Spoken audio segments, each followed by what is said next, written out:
Out করে দিব খারাও। এই লিটন, দেখতো বিষয়টা। কিরে শূন্য কুমার দাস, আয় বিষয়টা দেখে যা, কান গরম করে বাড়ি পাঠাই দিব। ভাই থাবা মারতে চাইছে। থাবা আগে আমি মারবো তোরে। তালি ভাই আমি যাবো কোন দিকে? তুই অবসরে যা। আচ্ছা নেক্সট। ভাই আমি আসাদ ভালা। এই মিয়া তুমি ভালা না খারাপ আমি জিগাইছি, তোমার নাম কও। ভাই আমার নামই আসাদ ভালা।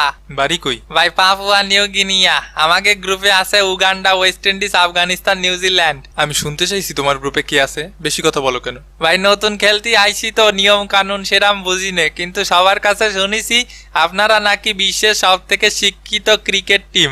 আমাকেও ছোট ভাই হিসেবে কিছু প্রাপ্ত জ্ঞান দেবেন। ওগো কাছ থেকে জ্ঞান নিলে আর ট্রফি জেতা লাগবে না, জমি চাষ করে খেতে হবে। একদম ঠিক, সব জ্ঞান নিবা বিরাট ভাইয়ের থেকে। বিরাট ভাই এই পর্যন্ত বেঙ্গালুরুকে 10 বার কাপ জিতাইছে। উফ সেরা সেরা সাকিব ভাই সেরা, অল্প কথায় গল্প শেষ। তো আপনাদের গ্রুপে আছে কেডা ভাই? Pakistan, America, Canada, Ireland. তো খেলার কি দরকার, একবারে নেক্সট গ্রুপে দিয়ে দিলেই তো পারতো।